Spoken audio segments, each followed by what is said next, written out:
just wanted to have a logical, rational conversation with the people. And traveling most often is when I do my best thinking, and it just dawned on me the hypocrisy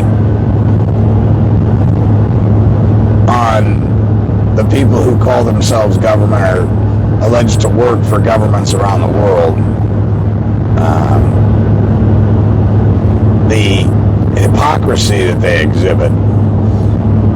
Let's just talk about it briefly, I guess, so it doesn't go on to a long rant.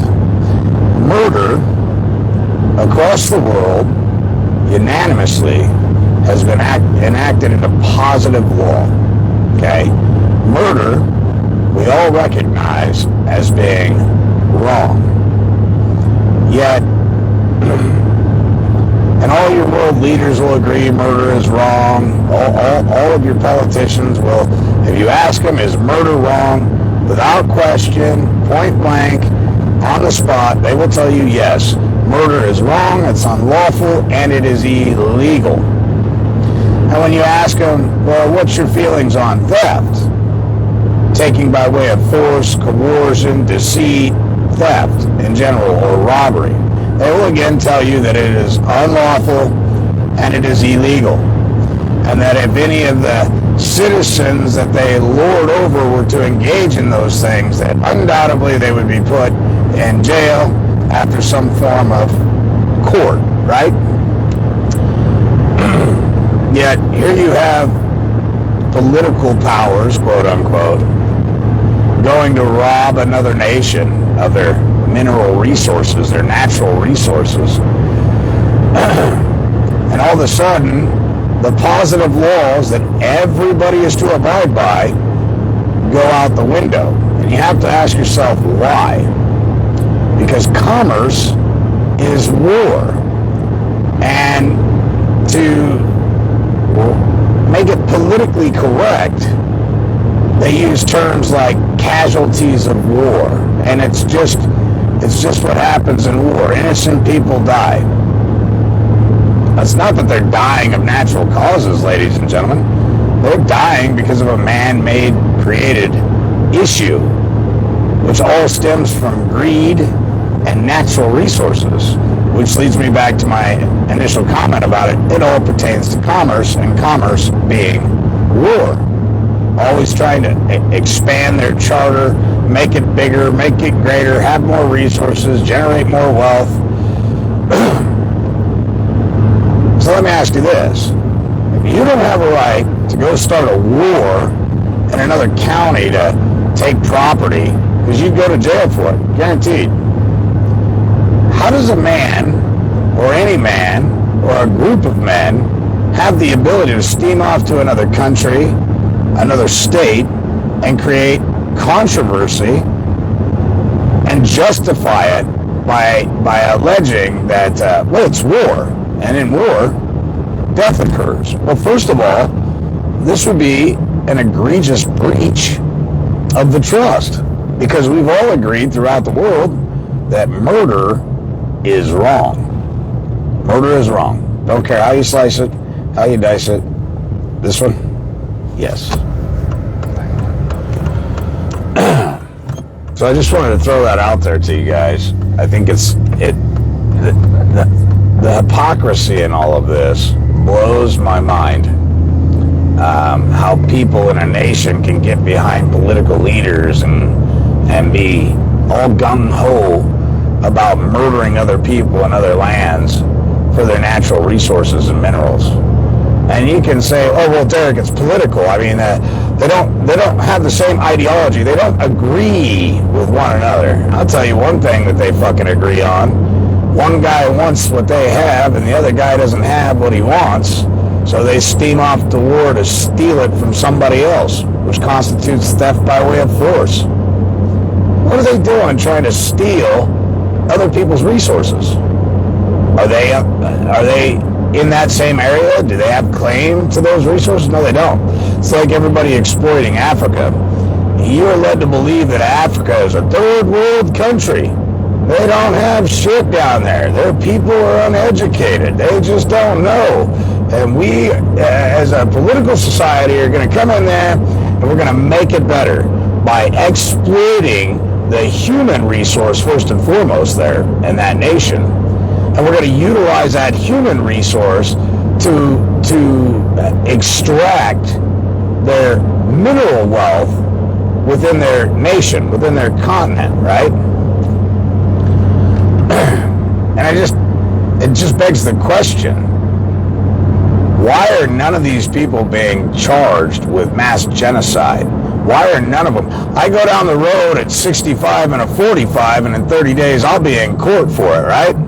But these people dropping missiles and bombs, killing innocent people, aren't immediately accosted and charged with crimes against humanity.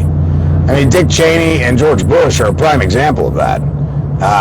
There were war crimes that happened, and it happened while they were at the helm, ladies and gentlemen. They were ordering it. No different than fucking Hitler and Stalin, for fuck's sake, people. Hitler was tried. Why was he tried? What made him such a bad guy? How is he any worse than George Bush, than any other political affiliate that steamed off to war? Near as I can tell, there's about 2 presidents for the corporation known as the United States that I don't think were really involved in killing anybody. And I could be wrong about this. I would venture to say Donald Trump, although there was a missile that was fired, a missile that was fired at a political target that was euthanized over there, good, bad, indifferent, any other way. But I think it's important to note that when Donald Trump ordered that, there were no innocent casualties. Meaning, if you live by the sword, you die by the sword. And the guy that he went after was a military official in a foreign land who was seeking to cause some problems, quote unquote. I don't know that with firsthand knowledge. This is what I've been told, and it's what I've read. But I also read that the strike was strategic and that there were no innocent lives that were taken. Okay? And the other one would be John F. Kennedy. Now, I could be wrong about John F. Kennedy. I may have to do a little more research on this, but it seemed to me that he tried to avoid conflict at all cost. And except for his blatant statement about dismantling the CIA and the secret intelligence agencies working against the principle known as the United States. So how is it that none of these people are being charged with crimes against humanity? How is it they're not being charged with smuggling drugs, trafficking children for profit, exploiting children, exploiting our elders, exploiting other men and women in other nations? They just call it commerce. This is business. It's a business model, Derek. How is it that corporations get to decide who lives and who dies? Any of you guys ever thought about that? Doesn't it just seem absolutely fucking absurd that because you're operating under a commercial charter, all of a sudden you get to decide who lives and who fucking dies, and who has resources and who does not, and who can have a car and who cannot? Doesn't that just seem absolutely fucking benign? If you don't like their policies, then don't go to where they frequent. Don't hang out at their establishment. Don't go meddling around in their charter. Pretty simple, right? And there are some people in this world I just absolutely do not get along with. And you know what? I don't frequent any of the places they choose to hang out. I just choose to mind my own business, make an educated decision of where I will and won't go based upon the people that I don't like to be associated with. I don't go off and slit their throats in the middle of the night, although that thought has crossed my mind a time or two. You really got to piss me off for me to be thinking in that. I mean, you got to pretty much be threatening my family for me to be thinking about euthanizing you.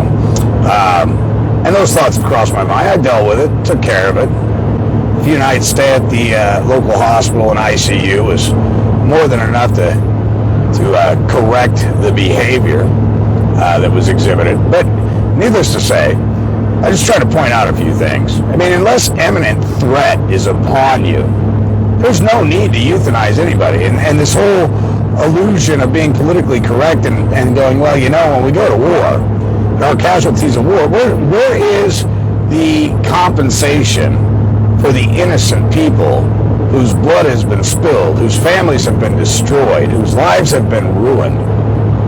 You know, if we spent just a fraction of our energy as men and women, whether political or non-political, and doing great things for the world, just think how nice this place could be. I mean, why isn't the world court at this point moving sanctions against Putin, calling for his arrest for spilling the blood of innocent people? And here's the other thing. This is the other thing that I find extraordinarily odd. I've always told you guys that the element of surprise will win a fight 90% of the time. 10% of the fight is physical, 90% of it is mental. And any good fighter worth his weight in salt will fucking tell you that. That's a fact. Okay? If I've got a reason to put your dick in the dirt, I will explain to you why you're picking up your teeth while you're picking up your fucking teeth. This isn't a titty club. I'm not going to chest bump you and act like I got titty tassels, and we're not going to do the whole puffer fish thing where I swell up and look all big and puffy. I am simply going to walk up to you and knock your dick in the fucking dirt. Why, for weeks on end, would you advertise that you're getting ready to strike at what you perceive to be an enemy? How does that make any rational fucking sense? I mean, if you really got a reason to steam off the fucking war, why would you advertise it? Where's the strategic element of surprise in publicizing it for weeks on end? Is it, somebody better come stop me? I'm going to do something crazy. Somebody better come stop me. If nobody stops me, well, then I guess silence is acquiescence and everybody agrees I should probably do it. Right? I just find it asinine. So all these political powers, all these judiciaries will tell you that murder is wrong, and if you engage in an act of murder, again, you will be prosecuted to the fullest extent of the law. However, when you reach a certain, dare I say, notoriety through supremacy of your political affiliations, well, it's not really murder. It's a nation. A nation went to war. A nation, first of all, what the fuck is a nation? Okay? Can you touch it? Can you feel it? Can you taste it? Can you smell it? Can it do anything for you? Does it have a free thought? Is it a single-celled amoeba, or is it actually cognizant, and can it actually make decisions for itself? No, it can't. So commerce, ladies and gentlemen, is a mask that men and women put on, a persona, if you will, that they wear to do things that are unconscionable, that otherwise, in their good name and good nature, they wouldn't be able to do. For example, CPS. CPS is just the name of an organization. All right, it's got a DUNS number, it's got a TIN or EIN number, W7, W8, W9. It's either a 508c1A, 501c3. But CPS doesn't cause harm to men and women. It's the agents and agency who act on behalf of CPS that cause harm, damage, and loss. They use the persona that they're gainfully employed by CPS to do immoral and illicit acts against their fellow brothers and sisters under the guise that it's for the benefit of maybe the offspring. Maybe it's the benefit for the mother. Maybe it's the benefit for the father. But in truth be told, it's always about money, period. Credits on account, permissible units. When you start to really study all this, you will quickly find that everything, and I mean everything, in the commercial world is in fact war, period. And it's for what? Ones and zeros on a fucking computer screen? For paper with ink on it? I mean, it's just, the insanity blows my mind. Blows my mind. That we as man don't value life. That's an issue. You know, an ass whooping's one thing. An ass whooping, a justified ass whooping on somebody that hit your sister or threatened your mother, that's one thing. Everybody gets to go home at the end of the day. Some with broken ribs or a broken nose or maybe a broken femur. These things happen in mutual combat. But the point is, everybody lives. Everybody goes home. Wouldn't it be fucking great if when the political powers that be, through their corporate charters, decide that there's an issue, instead of killing innocent people, they decide to go meet at the UFC and fucking go fisticuffs so we can all bet on who the fuck's gonna win? Wouldn't that be just fantastic, folks? And guess what? Both opponents would still be breathing at the end of the day. Wouldn't that be something? I don't see the need for war. I just don't see it. And the only reason that war is even an option is because it's all about stealing from somebody else by way of force. Think about that for a minute. Instead of going to the table and saying, hey, I really value what's in your region as far as the land, and we would like to strike a business opportunity with you guys and see if we can come to accord. No. I think I'll just take it by way of force. I was watching this video the other day, and the gal was talking about this ancient artifact, and the guy says, I really like that. He says, but you're wrong. It's vibranium.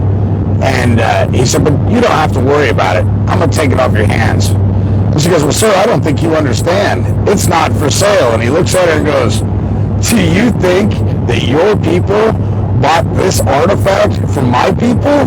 No, they didn't buy it. They took it by way of force. And if you think I'm going to pay you for it, you're wrong. I'm going to do exactly how you guys acquired it is exactly how I'm going to take it from you, by way of force. And he did. He took it away. But anyway, it just goes to show that the hypocrisy within the system. You shall not murder. You shall not kill. You shall not do this. You shall not engage in theft or robbery. You shall not extort people, or you will go to jail. Yet political subdivisions, men and women operating under political subdivisions, wearing a personam saying, I'm from the government, I'm with the military, I'm with this and that, and we can do these things, is always an operation by way of force. It's always a theft occurring by way of force. And they wear that persona so at night they can go home with a clean conscience saying, I was just doing my job. What makes any of these people better than you? What gives them the authority and the power to make decisions for you? Are you that incompetent that you need somebody like bumbling fucking Joe to make decisions for you? Furthermore, who entered into contract with the legislators agreeing to any of this shit? Any of it? Just show me one man who actually has a contract with the legislative body because they are incapable of making their own decisions and have to be told the difference between right and wrong. Show me one man. Earlier today, I noticed there was another guy that has his JD ship, opted not to pass the bar, who has reached out to me and would like to have a conversation. I'm looking forward to that. I like people that go to law school and decide, hey, they get ready to go pass the bar exam and they realize what's really going on. They go, I'm not passing that fucking bar. It goes against every moral fiber in my body to pass that bar and do what these people are asking me to do. That's an intelligent man I want to have a conversation with right there. Because before he graduated from law school, he realized that everything that he would be asked to do would compromise every ounce of morality that he had in his body. So he opted to be one of the good guys. He hasn't passed the bar. He reached out a couple days ago, I'm guessing. I just saw the message. So I look forward to having an articulate conversation with him. and seeing where that leads, where that goes. Understanding that going to law school, he's still been trained to a certain degree to the programming of the way that their process works. But it's still very beneficial to keep an open mind, right? I don't want to cut people off because, well, your training is a certain way, and I don't know it to be the same way. Instead, we should embrace the training and the knowledge that he may provide, undoubtedly. Like I said, Mr. Anonymous went to law school as well, so there's that.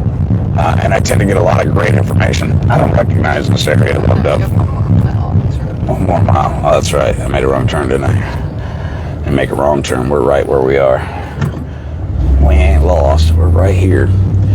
So, anyway, with that said, I just wanted to express that. It's like Troubadour, or whatever they call that dipshit up in Canada. They overstepped his boundaries like you wouldn't believe. Engaged in mixed war against the people. I don't see anybody arresting him. I don't see any cop going, hey, you trespass against the people of Canada, and you're now under arrest. When does law enforcement bite the hand that feeds? When do they finally do that? I don't think they ever will, because they depend on that paycheck, that illusion of money or being compensated for their services. Which brings up another valid point. How much is your morality worth? I mean, I understand that bankers sell their soul for fiat. I get it. I mean, the high-ranking bankers, they'll tell you right out the gate, you got to put your conscience in the fucking freezer at 100 below zero. Because what we do is we destroy nations. We destroy people's livelihood. We destroy corporations. We cause people to jump out the window, blow their heads off, and hang themselves over fiat, over ones and zeros on a computer screen.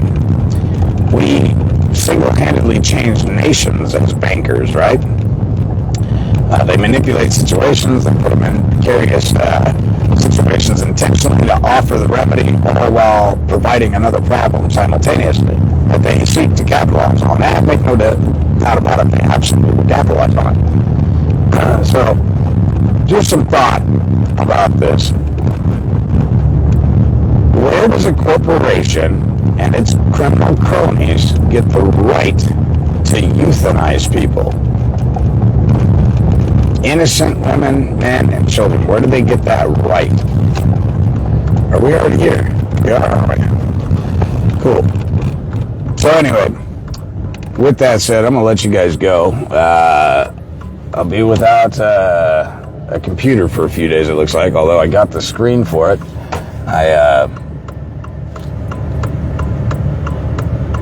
I put the screen together and everything, and for whatever reason it's not reading, so I'm guessing the impact from the fan destroyed one of the RAM cards, or perhaps the RAM drive, I don't know. Well, I'm not a computer technician. I looked into it a little bit, tinkered with it, couldn't get it to work. So I have the screen being sent off with the computer, so I'll be without that if you're trying to email me and get a hold of me. Just to say, March 12th, there will still be a class. I don't care if I got to go grab another computer to hold the class on Zoom. I will do that. I think I'll have it back before then. We'll know in the next 24 hours what's going on. So with that said, I love you guys. I hope this conversation made sense for you guys. If nothing else, I hope that you will leave this conversation with a question in your mind. What does give these people the right to run around and lie, loot, steal, plunder, and not have any ramifications or consequences? I know what you're thinking. Well, there will be consequences for this. Just wait till Donald Trump gets back in office and he'll move tariffs against these people. Well, that's all fine and dandy, but where's the personal accountability for making a decision that affects tens of thousands of people's lives? Where's the accountability on the end of the man who made the decision, right? You know, Dick Cheney still isn't in prison for war crimes. Bush still isn't in prison for war crimes. None of these, no mass weapons over here, no mass weapons of destruction over here, and they were being cute on national television about it. Well, actively engaged in war crimes. Now, I'm not saying that Saddam Hussein and these sick bastards weren't evil people, Uday and Qusay but again, here we go. The Maxwell case just went on for the Epstein bullshit, and not one client was identified. Not one John was asked to come testify. Not one name was given. Yet in Canada, if you supported a trucker, if you donated to the cause, well, the funds were frozen, and I think we'll find here in a few weeks that they were actually stolen by the government. So where does it stop, ladies and gentlemen? When do we get to hang these people for high treason, theft, okay, aggravated robbery, using gun-toting morons to force their will against the people, which is coercion, right? When does that all change? When does the elderly and the youth of this nation stop being trafficked by these sinister assholes? And not only stopped from being trafficked, but enforcement of the law on human trafficking, where these people actually go to fucking jail for what they're doing. You know, a judge hasn't been a judge in this country since 1791 or 1789. There hasn't actually been a judge. It's all been ministerial administrators, which enforce statutory codes and provisions, all right? And you've heard me say before, some of the statutes and codes I agree with. For example, murder is wrong. It's also found statutorily in all 50 states. I agree with it. Why? Because it was lawful way before it was ever legal, right? And we agree with natural law. It resonates with our mind, body, spirit, and soul, right? So there are times that I agree with statutes, but that doesn't mean that I'm bound by the statutes. I'm bound by a law that supersedes their statutes, right?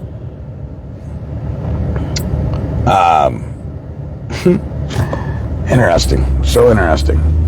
And yet, they seemingly abscond from their duty to recognize the statutes that they created that bind them, because they're part of the charter. For example, an officer of the law, there's a provision within the statutes that allows him to break the very laws that he's upholding. Isn't that a fucking amazing? Well, that presupposes that nobody's above the law. I mean, if I'm speeding statutorily speaking, commercially speaking, and let's just say I'm doing 70 and a 60, and the officer's going the opposite direction at 60 mile an hour and sees me. Naturally, he's got to flip around in the median, an illegal lane change, more than likely an unlawful U-turn, according to their statutory provisions, depending on where he executes his maneuver at. And then he races down the road anywhere from 100 to 120 mile an hour to catch up with you, because you're doing 70 mile an hour and a 60. So naturally, he's got to get up to you in order to initiate the stop. And he stops you because you're endangering the public. Now, how much fucking sense does that make? You're doing 70.